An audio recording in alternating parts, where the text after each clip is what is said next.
ನಮಸ್ಕಾರ ಸ್ನೇಹಿತರೆ, ಎಲ್ರಿಗೂ ನಮ್ಮ ಚಾನಲ್ಗೆ ಆತ್ಮೀಯವಾದಂಥ ಸ್ವಾಗತ. ಇಂದಿನ ಈ ವಿಡಿಯೋದಲ್ಲಿ ನಾನು ನಿಮಗೆ ಒಂದು ಕಾಂಕ್ರೀಟಿನ ಇಂಗ್ರೀಡಿಯೆಂಟ್ಸ್ ಅಥವಾ ಕಾಂಕ್ರೀಟ್ನಲ್ಲಿರುವಂತಹ ಒಂದು ಸಿಮೆಂಟು, ಸ್ಯಾಂಡು, ಜಲ್ಲಿ, ಎಗ್ರಿಗೇಟ್ಸು ಈ ಥರ ಅದರ ಕ್ವಾಂಟಿಟಿಯನ್ನು ಹೇಗೆ ನಾವು ತೆಗೆಯೋದು.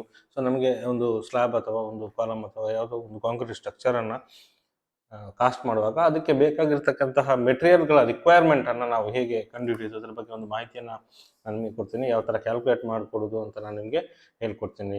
ಬನ್ನಿ ಸ್ನೇಹಿತರೆ, ವಿಡಿಯೋದಲ್ಲಿ ಏನಿದೆ ಅಂತ ನೋಡ್ಕೊಂಡು ಬರೋಣ. ಸೊ ಮೊದಲಿಗೆ ಕನ್ಸಿಡರ್ ಮಾಡೋದಾದರೆ, ಇದೊಂದು ನಾವು ಒಂದು ರೆಸಿಡೆನ್ಷಿಯಲ್ ಸ್ಲ್ಯಾಬ್ನ ಒಂದು ಕಾಂಕ್ರೀಟ್ ಗ್ರೇಡನ್ನು ತಗೊಳ್ಳೋದಾದರೆ, ಸೊ ನಾರ್ಮಲ್ ಆಗಿ ಒಂದು ಸ್ಲ್ಯಾಬಿಗೆ M20 ಗ್ರೇಡ್ ಆಫ್ ಕಾಂಕ್ರೀಟನ್ನು ನಾವು ಯೂಸ್ ಮಾಡ್ತೀವಿ. ನೋಡಿದ್ರೆ ನಾವು ಇಲ್ಲಿ ನಾರ್ಮಲ್ ಆಗಿ ಒಂದು ಸ್ಲ್ಯಾಬಿಗೆ ನಾವು M20 ಗ್ರೇಡ್ ಆಫ್ ಕಾಂಕ್ರೀಟನ್ನು ಯೂಸ್ ಮಾಡ್ತೀವಿ. ಸೊ M20 ಗ್ರೇಡ್ ಅಂದರೆ ಏನು? ಸೊ M20 ಗ್ರೇಡ್ ಅಂದರೆ ಇಲ್ಲಿ M ಅನ್ನೋದು ಮಿಕ್ಸ್ ಪ್ರಪೋರ್ಷನನ್ನು ಅದು ಡಿಸೈಡ್ ಮಾಡುತ್ತೆ. ಸೊ ಮಿಕ್ಸ್ ಡಿಸೈನನ್ನು ಅದು ರೆಪ್ರೆಸೆಂಟ್ ಮಾಡುತ್ತೆ. 20 ಅನ್ನೋದು characteristic compressive strength of a concrete after 28 days of curing.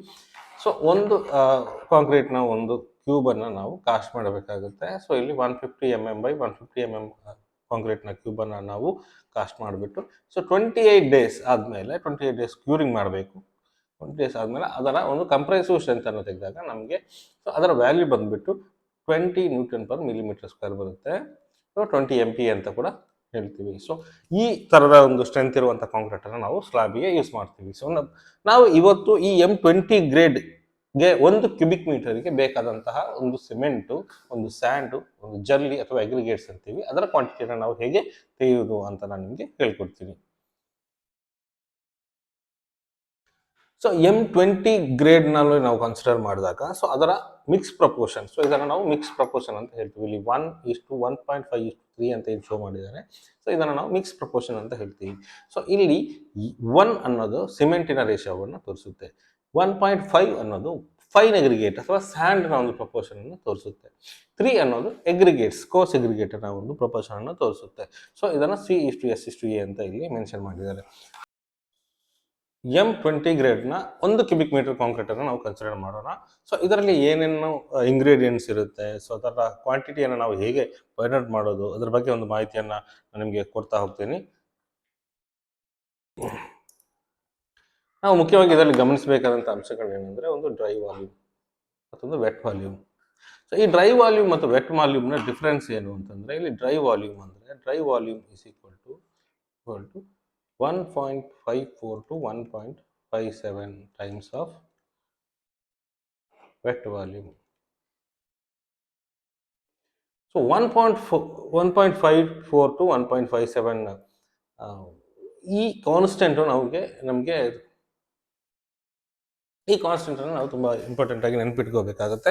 So 1.54 ಇಂದ 1.57 ಒಳಗಡೆ ಸೊ ಈ ಡ್ರೈ ವಾಲ್ಯೂಮ್ ಮತ್ತು ವೆಟ್ ವಾಲ್ಯೂಮಿನ ಡಿಫ್ರೆನ್ಸ್ ಇರುತ್ತೆ. ಸೊ ಏನಿದೆ ವೆಟ್ ವಾಲ್ಯೂಮ್ ಮತ್ತು ಡ್ರೈ ವಾಲ್ಯೂಮ್ ಅಂದರೆ, ಡ್ರೈ ವಾಲ್ಯೂಮ್ ಅಂದರೆ ಒಂದು quantity of aggregates or cement ಇರುತ್ತೆ, ಅದನ್ನು ಒಂದು ಕ್ಯೂಬ್ ಒಳಗಡೆ ಖಾಲಿ ಹಾಗೇನೆ ನೀರು ಮಿಕ್ಸ್ ಮಾಡದೆ ತುಂಬಿಸಿದಾಗ ಸೊ ಅದರ ಕ್ವಾಂಟಿಟಿ ಏನು ಬರುತ್ತೆ ಅದನ್ನು ಡ್ರೈ ವಾಲ್ಯೂಮ್ ಅಂತ ಕರಿತೀವಿ. ವೆಟ್ ವಾಲ್ಯೂಮ್ ಅಂದರೆ ಕಾಂಕ್ರೀಟ್ ಬಂದ್ಬಿಟ್ಟು ಒಂದು ಮಿಕ್ಸ್ಚರ್, ಅದನ್ನು ನಾವು ನೀರು ಹಾಕಿಬಿಟ್ಟು ಅದನ್ನು ಕಲಸಿ ಸೊ ಆವಾಗ ಏನಾಗುತ್ತೆ, ಈ ಡ್ರೈ ವಾಲ್ಯೂಮ್ನ ಒಂದು ಕ್ವಾಂಟಿಟಿ ಕಮ್ಮಿ ಆಗುತ್ತೆ. ಸೊ ನೀರು ಹಾಕಿದ ಕೂಡಲೇ ಶಿಂಕ್ ಆಗುತ್ತೆ, ಅಬ್ಸರ್ವ್ ಆಗುತ್ತೆ. ಸೊ ಅದರ ವಾಲ್ಯೂಮ್ ಆಫ್ ಸಿಮೆಂಟ್ ಡಿಕ್ರೀಸ್ ಆಗುತ್ತೆ. So the quantity of the materials will be decreased. So ಏನಾಗುತ್ತೆ, ಅದು ಅದರ ವಾಲ್ಯೂಮನ್ನು ಕಳ್ಕೊಳ್ಳುತ್ತೆ.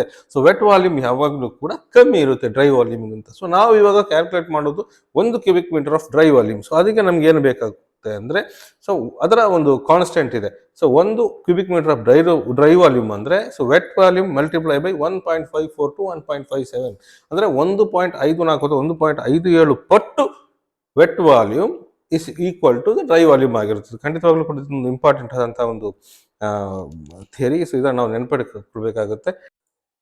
ನೆಕ್ಸ್ಟ್ ನಾವು ಮಿಕ್ಸ್ ರೇಷಿಯೋನ ಒಂದು ಸಮ್ಮನ್ನು ಮಾಡಿಟ್ಕೋಬೇಕಾಗುತ್ತೆ. ಸೊ ಇಲ್ಲಿ 1 ಅಂತ ಕೊಟ್ಟಿದ್ದಾರೆ, ಇಲ್ಲಿ 1.5 ಅಂತ ಕೊಟ್ಟಿದ್ದಾರೆ, ಇಲ್ಲಿ 3 ಅಂತ ಕೊಟ್ಟಿದ್ದಾರೆ. ಸೊ ಈ ಥರ ಮೂರುಗಳ ಸಮ್ ಮಾಡಿದಾಗ ನಮಗೆ 5.5 ಬರುತ್ತೆ. 5.5. ಇವಾಗ ನಾವು ಸಿಮೆಂಟಿನ ವಾಲ್ಯೂಮನ್ನು ಫೈಂಡ್ ಔಟ್ ಮಾಡೋಣ. ಸಿಮೆಂಟಿನ ವಾಲ್ಯೂಮನ್ನು ಹೇಗೆ ಫೈಂಡ್ ಔಟ್ ಮಾಡೋದು ಅಂದರೆ, ಮೊದಲಿಗೆ ನಾವು ಇಲ್ಲಿ 1 ಪೋರ್ಷನ್ ಆಫ್ ಸಿಮೆಂಟ್ ಎಷ್ಟರಲ್ಲಿ 5.5 ಪೋರ್ಷನಲ್ಲಿ, ಸೊ 5.5 ಭಾಗದಲ್ಲಿ ಒಂದು ಭಾಗ ಸಿಮೆಂಟ್ ಆಗಿರೋದ್ರಿಂದ ಅದನ್ನು ನಾವು ಕನ್ಸಿಡರ್ ಮಾಡ್ತೀವಿ. ಅದರ ಡ್ರೈ ವಾಲ್ಯೂಮ್ ಜೊತೆ ಮಲ್ಟಿಪ್ಲೈ ಮಾಡಿದಾಗ ನಮಗೆ ಅದರ ಒಂದು ಸಿಮೆಂಟಿನ ಕ್ವಾಂಟಿಟಿ ಸಿಗುತ್ತೆ. ಸೊ 0.285 m³ ಅಷ್ಟು ನಮಗೆ ಸಿಮೆಂಟ್ ಬೇಕಾಗುತ್ತೆ. ಇದನ್ನು ನಾವು ಕೆಜಿಗೆ ಹೇಗೆ ಕನ್ವರ್ಟ್ ಮಾಡೋದು? ಸೊ ಕೆಜಿಗೆ ಕನ್ವರ್ಟ್ ಮಾಡುವಾಗ ನಮಗೆ ಮುಖ್ಯವಾಗಿ ಬೇಕಾಗಿರುವಂಥದ್ದು density. So density of cement. Density of cement ಎಷ್ಟಿದೆ ಅಂದರೆ 1440 kg per metre cube. So ಇದೊಂದು ಕಾನ್ಸ್ಟೆಂಟು, ಇದನ್ನು ಕೂಡ ನೆನಪಿಟ್ಕೋಬೇಕಾಗುತ್ತೆ. ಇವಾಗ ನಾವೇನು ಮಾಡ್ತೀವಿ ಅಂದರೆ ಇದನ್ನು ನಮಗೆ ಬಂದಿರುವಂತಹ ವ್ಯಾಲ್ಯೂವನ್ನು 1440 ಇಂದ ಮಲ್ಟಿಪ್ಲೈ ಮಾಡಿದಾಗ ನಮಗೆ ಸಿಮೆಂಟ್ ಇನ್ ಕೆಜಿಸ್ ಬರುತ್ತೆ.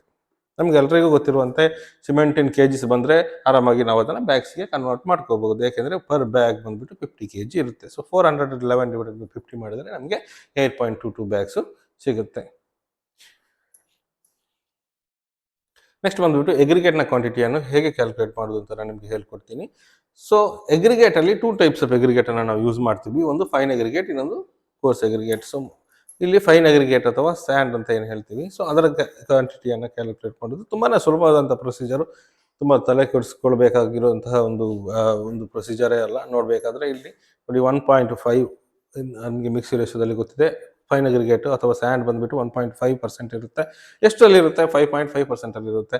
ನಾವು ನೆಕ್ಸ್ಟ್ ಡೈವಲ್ಯೂಮಿನ ಮಲ್ಟಿಪ್ಲೈ ಮಾಡಿದಾಗ ನಮಗೆ 0.471 m³ ಬರುತ್ತೆ. ಸೊ ಪ್ರತಿ m³ಗೆ 0.471 ಕ್ಯೂಬಿಕ್ ಮೀಟರ್ ಅಷ್ಟು ನಮಗೆ ಸ್ಯಾಂಡ್ ಅಥವಾ ಒಂದು ಫೈನ್ ಅಗ್ರಿಗೇಟ್ನ ರಿಕ್ವೈರ್ಮೆಂಟ್ ಇರುತ್ತೆ. ಸೊ ಇದನ್ನು ನಾವು CFTಗೆ ಕನ್ವರ್ಟ್ ಮಾಡೋದಾದರೆ 0.471 ಇಂಟು 35.28. ಸೊ ಇವಾಗ ನಮಗೆ CFTಗೆ ಕೂಡ ಸಿಗುತ್ತೆ. ಸೊ ಈ 35.28 ಅನ್ನೋದು ಕೂಡ ಒಂದು ಕಾನ್ಸ್ಟೆಂಟ್, ಇದನ್ನು ಕೂಡ ನೆನಪಿಟ್ಕೋಬೇಕಾಗುತ್ತೆ.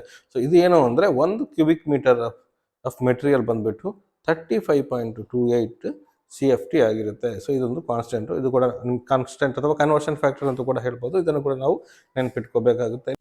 ನೆಕ್ಸ್ಟ್ ಬಂದುಬಿಟ್ಟು ನಾವು ನೋಡೋದಾದ್ರೆ ಕೋರ್ಸ್ ಅಗ್ರಿಗೇಟ್ ಅಥವಾ ಜಲ್ಲಿ ಅಥವಾ ಅಗ್ರಿಗೇಟ್ ಅದರ ವಾಲ್ಯೂಮನ್ನು ಹೇಗೆ ಕಂಡುಹಿಡಿದು ಅಂದರೆ ಕೂಡ ಇದು ಕೂಡ ತುಂಬಾ ಸುಲಭ.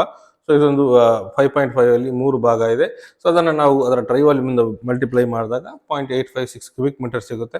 ಸೊ ಕ್ವಾಂಟಿಟಿಯನ್ನು ನಾವು CFTಗೆ ಕನ್ವರ್ಟ್ ಮಾಡುವುದು ಹೇಗೆ ಅಂತ ನಾನು ಆಲ್ರೆಡಿ ನಿಮಗೆ ಫೈನ್ ಅಗ್ರಿಗೇಟ್ ಇದರಲ್ಲಿ ಕೂಡ ನಾನು ಹೇಳ್ಕೊಟ್ಟಿದ್ದೀನಿ ಯಾವ ಥರ ಕನ್ವರ್ಟ್ ಮಾಡೋದು ಅಂತ. ಸೊ ಇಲ್ಲಿ 35.28 ಪರ್ m³ಗೆ ನಮಗೆ ಕನ್ವರ್ಷನ್ ಫ್ಯಾಕ್ಟರ್ ಇದೆ. 0.856 ಇಂಟು 35.28 ಅನ್ನು ಮಲ್ಟಿಪ್ಲೈ ಮಾಡಿದಾಗ 30.199 CFT ಬರುತ್ತೆ.